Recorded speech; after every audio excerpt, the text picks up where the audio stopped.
안녕하세요. 2020년 10월 28일 수요일 매일 묵상입니다. 다 함께 새 찬송가 180장, 통일 찬송가 168장 1절과 3절을 찬양하겠습니다. 하나님의 나팔 소리 전지진동할 때에 예수 영광 중에 구름 타시고 천사들을 내게 만국 모든 곳에 보내요 구원받은 성도들을 모으리. 나팔 불 때 나의 이름, 나팔 불 때 나의 이름, 나팔 불 때 나의 이름, 부를 때에 잔치 참여하겠네. 주님 다시 오실 날을 우리 알 수 없으니 항상 기도하고 깨어 있어서 기쁨으로 보좌 앞에 우리 나가서도록 그때까지 참고 기다리겠네. 나팔 불 때 나의 이름, 나팔 불 때 나의 이름, 나팔 불 때 나의 이름, 부를 때에 잔치 참여하겠네. 아멘. 오늘 전교인 성경 통독 36주차 베드로 후서를 읽으시는 날입니다. 오늘 매일 묵상에서 함께 묵상하는 하나님의 말씀은 베드로 후서 3장 8절에서 10절의 말씀입니다. 사랑하는 자들아, 주께는 하루가 천년 같고 천년이 하루 같다는 이 한 가지를 잊지 말라. 주의 약속은 어떤 이들이 더디다고 생각하는 것 같이 더딘 것이 아니라 오직 주께서는 너희를 대하여 오래 참으사 아무도 멸망하지 아니하고 다 회개하기에 이르기를 원하시느니라. 그러나 주의 날이 도둑같이 오리니 그날에는 하늘이 큰 소리로 떠나가고 물질이 뜨거운 불에 풀어지고 땅과 그 중에 있는 모든 일이 드러나리로다. 아멘. 하나님의 말씀입니다. 오늘은 베드로 후서를 통독하는 날입니다. 베드로 후서가 소개해주는 중요한 주제 가운데 하나는 주님의 재림이지요. 하늘로 승천하신 예수께서 역사의 마지막에 다시 하늘로부터 강림하시는 주님의 재림에 대한 것이 베드로 후서의 중요한 주제 가운데 하나입니다. 주님의 재림은 초대교회나 지금의 신앙인들이나 모두가 관심을 가지고 있는 중요한 주제입니다. 특별히 초대교회는 주님의 재림이 곧 임박했다고 생각을 했는데 주님의 재림이 자꾸만 지연이 되니까 벌써 2000여 년이 지연이 되고 있지요. 그래서 사람들 중에서는 재림 자체를 부인하는 사람들이 생겨나기 시작을 했습니다. 오늘 본문에 등장하는 논쟁의 핵심은 본문 4절에 등장하는 주께서 강림하신다는 약속이 어디 있느냐 말하는 조롱하는 사람들입니다. 주님의 다시 오심이 지연이 되자 주님이 오시는 것이 진짜냐, 이것이 허구는 아니냐 조롱하는 사람들이 등장한 것입니다. 초대교회 교부 가운데 어거스틴은 이런 비슷한 질문을 받았습니다. 어거스틴이 받았던 질문은 창조에 대한 질문이었습니다. 어떤 사람이 묻기를 하나님이 세상을 창조하셨다고 하는데 하나님은 세상을 창조하시기 전에는 무엇을 하고 계셨느냐 물어봅니다. 이 질문은 하나님의 창조를 믿지 않는 교만함과 조롱이 숨어 있는 것입니다. 이 질문을 받고서 어거스틴은 이렇게 말했다고 합니다. 하나님이 천지를 창조하시기 전에 무엇을 하고 계셨냐고? 바로 당신 같은 사람을 위해서 지옥을 만들고 계셨지요. 어거스틴의 이 말은 불신앙에서 나온 교만한 질문에 따끔한 훈계의 말을 해주려는 의도가 담겨 있습니다. 우리는 때로 우리가 알지 못하는 것을 마치 잘 알고 있는 듯이 말하는 교만함과 어리석음을 가질 때가 있습니다. 지금 주님의 재림에 대해서도 마찬가지입니다. 주님의 재림이 지연되자 주님의 재림은 그저 만들어낸 이야기일 뿐이라고 말하는 어리석은 사람들이 초대교회에 생겨난 것입니다. 오늘 베드로 사도는 이러한 재림의 지연에 대해서 세 가지의 메시지로 대답을 해줍니다. 오늘 이 베드로의 이 세 가지의 말씀은 재림에 대해서 참 중요한 것을 알려주는 것이죠. 첫 번째는 재림의 지연은 인간적인 시각으로 보아서 그렇지 하나님의 시각으로는 다를 수 있다는 것을 베드로는 지적합니다. 오늘 본문 베드로후서 3장 8절의 말씀입니다. 사랑하는 자들아, 죽게는 하루가 1000년 같고 1000년이 하루 같다는 이 한 가지를 잊지 말라. 이 말씀은 하나님께는 시간의 개념이 다를 수 있다는 의미입니다. 지금 재림이 지연되는 것을 사람들은 조롱하듯이 이야기를 하지만 하나님께는 1000년이 하루 같고 그리고 하루가 1000년 같은 우리의 시간의 개념과는 다른 모습으로 하나님께는 시간이 흘러간다는 것을 강조합니다. 여러분, 이 말은 하나님의 관점은 우리가 상상하는 것과는 다를 수가 있다는 것이지요. 우리는 하나님의 신비를 인간의 작은 머리로 이해하려고 하지만 우리는 그것을 다 이해할 수 없습니다. 우리는 그런데도 내가 모든 것을 이해했다고 생각하고 재림이 없다고 조롱하는 교만한 모습을 가지고 있다는 것이죠. 여러분, 베드로의 이 말씀은 시각의 중요성을 가르쳐 줍니다.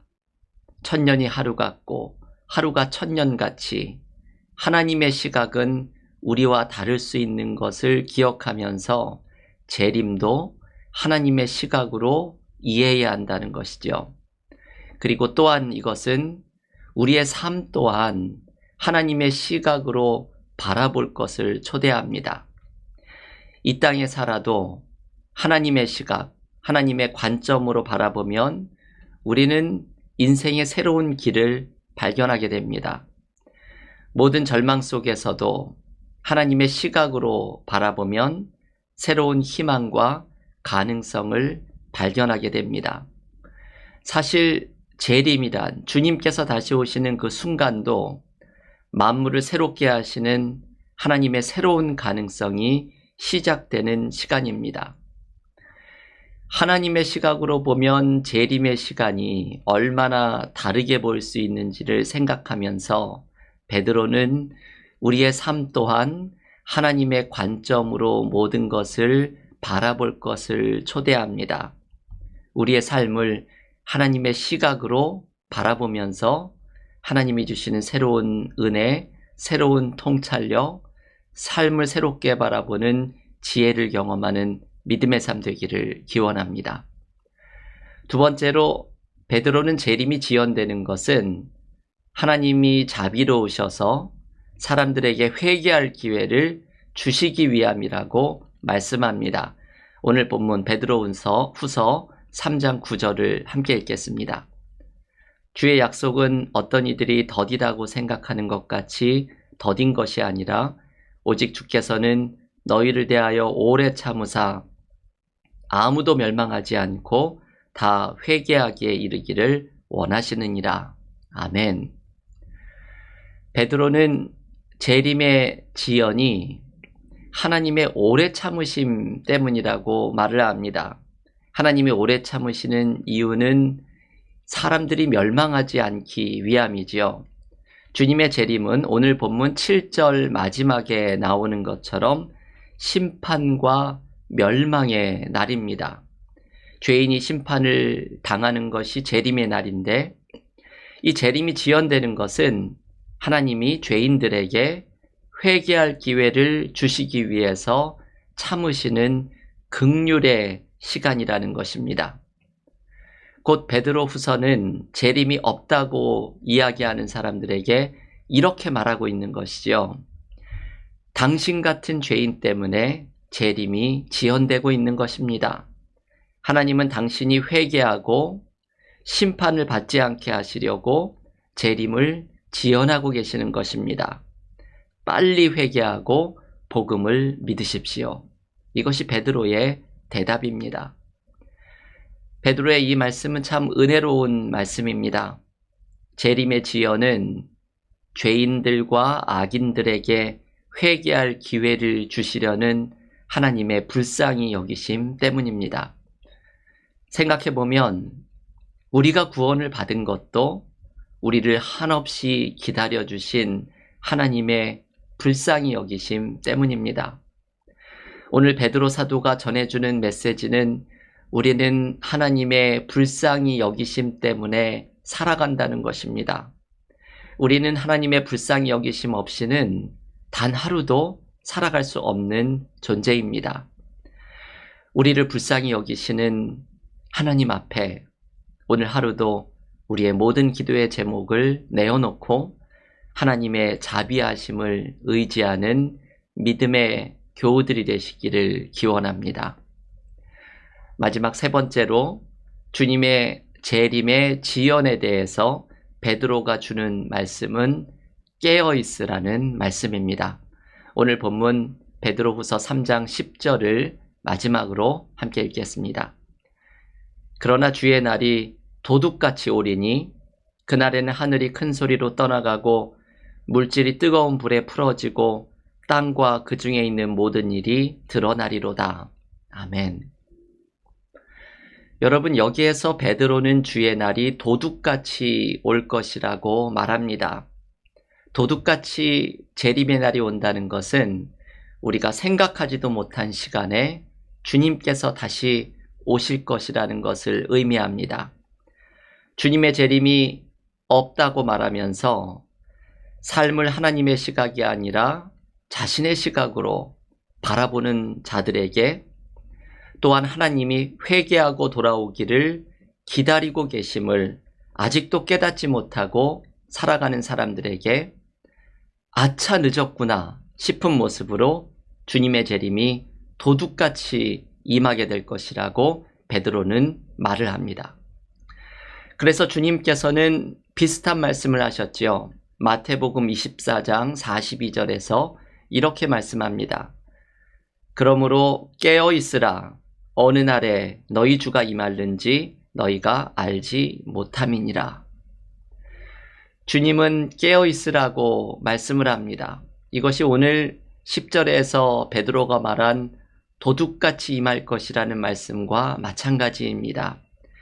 깨어 있으라는 말은 오늘 베드로후서의 문맥에서는 이런 뜻입니다.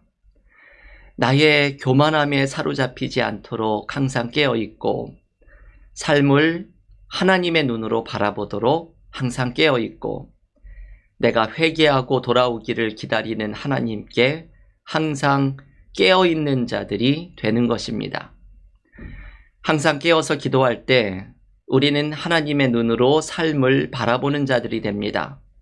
항상 깨어서 기도할 때 우리를 불쌍히 여기시는 하나님을 늘 의지하는 자들이 됩니다. 교우 여러분, 오늘 주님의 재림이 지연이 되는 것에 대한 베드로가 가르쳐주는 말씀은 참 중요한 말씀입니다. 하나님의 시각은 우리와는 다르다는 것, 하나님은 우리가 멸망하지 않도록 긍휼을 베푸시는 분이라는 것, 항상 깨어있으라는 것, 이 세 가지의 말씀을 붙들고 우리가 삶을 하나님의 눈으로 바라보며 하나님의 긍휼을 의지하며 늘 깨어있는 믿음의 삶이 될 수 있기를 간절히 기원합니다. 다 함께 기도드리고 오늘 베드로후서의 통독과 기도로 경건의 시간을 계속해서 이어가겠습니다. 기도하겠습니다. 하나님, 오늘 베드로가 재림이 없다고 이야기하는 사람들에게 주님의 재림이 지연되는 이유를 설명해 주는 말씀을 묵상하였습니다.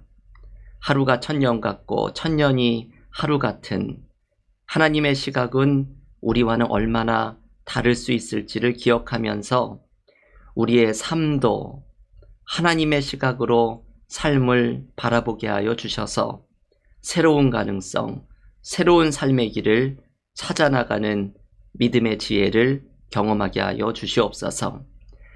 죄인들이 회개하기를 기다리시는 것, 긍휼히 여기시는 것, 이것이 재림의 지연의 이유임을 묵상하면서 우리는 하나님의 불쌍히 여기심으로만 살아가는 존재임을 다시 한번 기억합니다. 우리를 불쌍히 여겨주시는 주님 앞에 늘 나아가 하나님의 긍휼히 여기심을 의지하며 새 힘과 소망을 발견하는 믿음의 삶 되게 하여 주시옵소서. 이를 위해 늘 깨어서 기도하며 우리의 삶을 하나님의 시각으로 바라보고 주님의 불쌍히 여기심을 늘 의지하는 깨어있는 자, 기도하는 자, 믿음의 삶이 되게 하여 주시옵소서. 예수님의 이름으로 기도하옵나이다. 아멘.